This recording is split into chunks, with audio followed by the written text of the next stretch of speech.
hot sauce. Oh!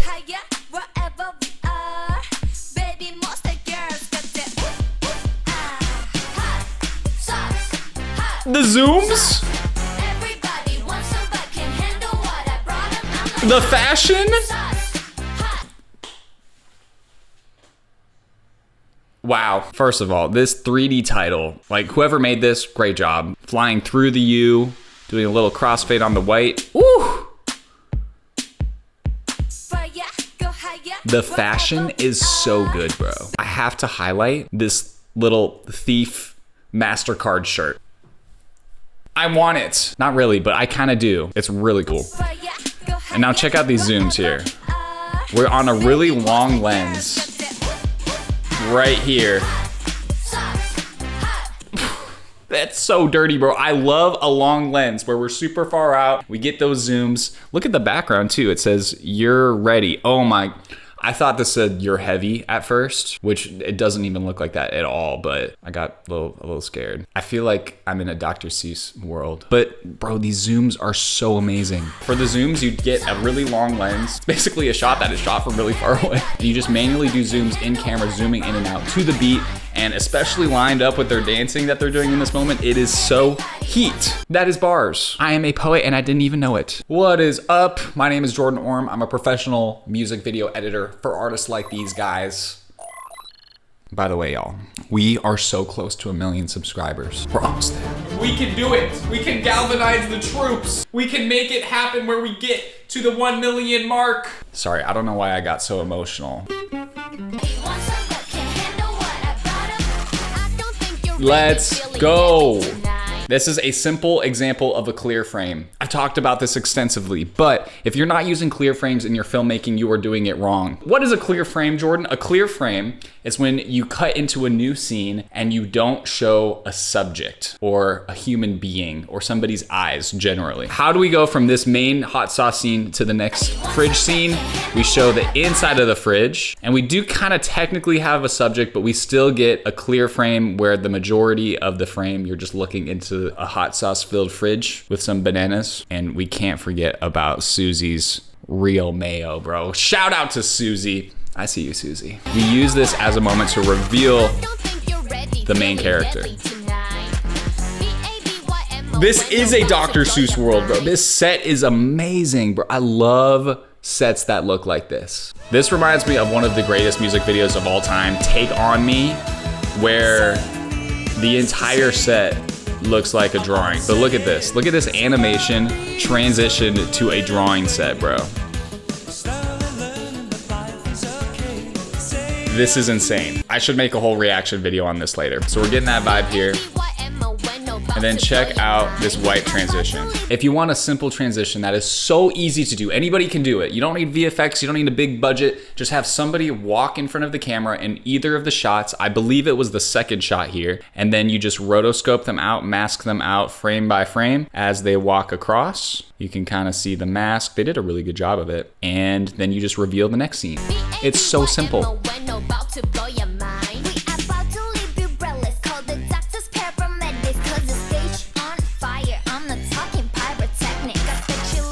Was that a... Oh. The twerking. I almost just fell out my seat because that dance was crazy. The twerking was wild. That's insane. That reminds me of this Shaka Khan like Sugar music video where the entire thing is just repeated shots. Look at this. They just play shots over and over, and it kind of feels like choreography when they're edited such as this. It's so good. It just, I don't know, this is one of my favorite music videos of all time. It is so good. And you hardly ever see this in music videos where there's a repeated shot and they use that as part of the choreography to match the music, but they did it right here. That's so sick. I also want to mention, before we get too far here, we are missing a member, Rami. Rami is on a temporary hiatus due to health concerns. So we're praying for you, Rami.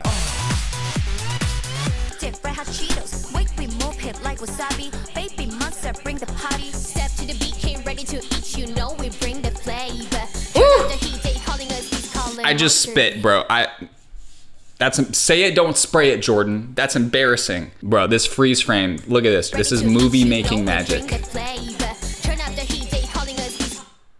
Okay, you guys probably already know it's actually not that hard of a technique. It's pretty simple. This is filmed in 2 shots. It's a static camera, and so you film 1 shot with the girls in the back dancing, and then you film another shot of the performance in the foreground. And then all you have to do is you draw a little mask right here, and once she's getting ready to exit frame, we just freeze frame the left side of them dancing, and then continue to play the right side of the shot. But it really just messes with our brain, because that's not how real life looks. So sick. And then we also get a nice match cut of motion where she comes from screen left to screen right, and then we have the next member entering from screen left. It's a match in motion right here. So smooth. Not the iris transition, bro. That's so cheesy. I love it. This whole concept is fire.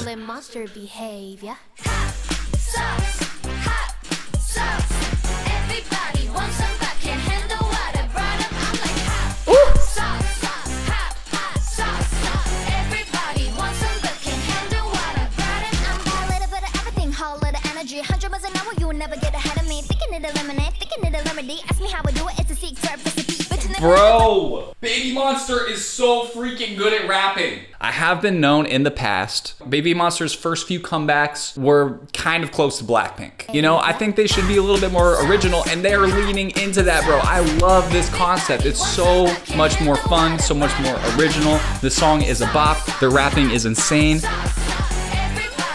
I love this.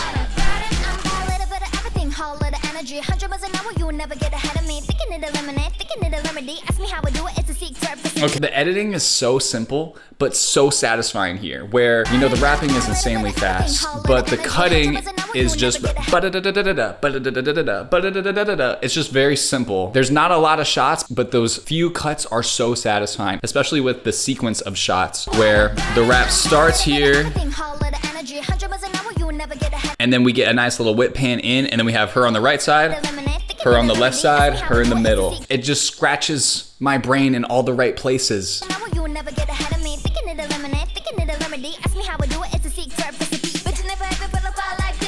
Popping up, that's a nice clear frame.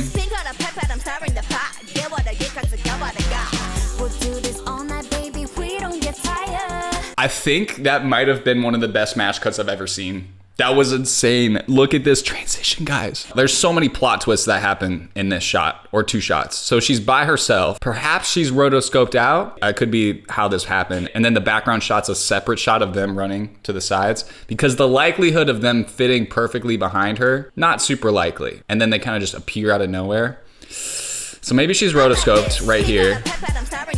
But then look at this. Look at these 2 frames.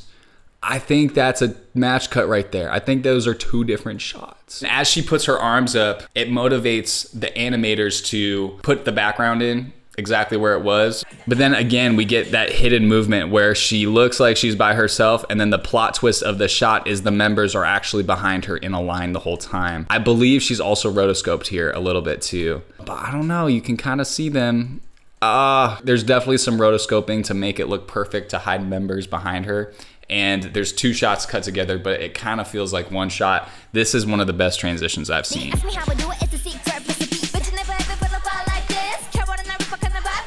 This is so many different clips cut together. That's so good.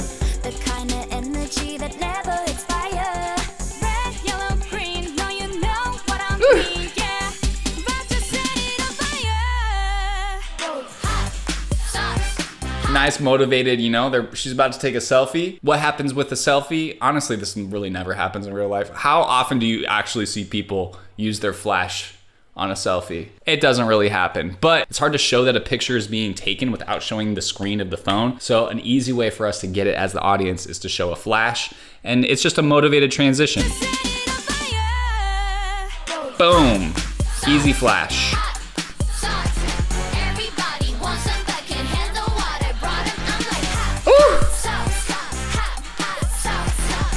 Dude.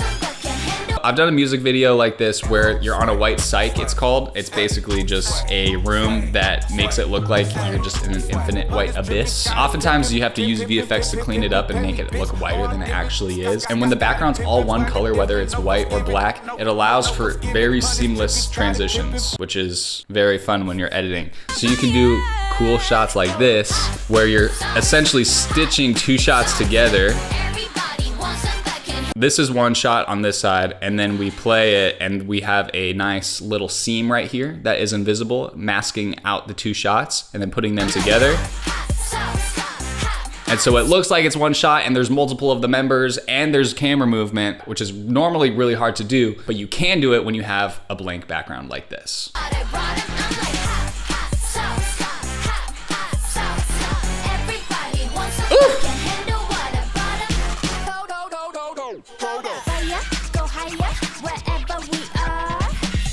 What? The cut-in on that. That's cool. We take the shot using this little flash transition, we turn it into a photo, and it literally has that like 2012 Instagram filter on it. I love it. And turn it into a photo transition where, I don't know why you would be putting a photo on the door right there. I don't know. It works though. It's a nice transition, but this cut in right here. I don't even know what's happening, but I love the fact that we punched in to focus on this moment. I love it. And then they do it again. Now this makes sense because the picture's on the fridge. Of course, you have all kinds of images on your fridge, but I just love that they use this as a transition. Just freeze frame, put a filter on it, it's easy peasy.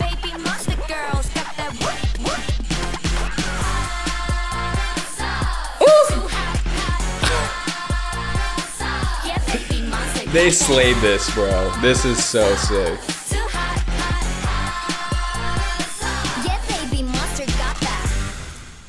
Oh, it's so good. If you would consider subscribing, that would mean the world to me. Thank you so much for watching. Also, if you want to work with me to become a pro editor, I have a bunch of resources below. God bless you. Peace.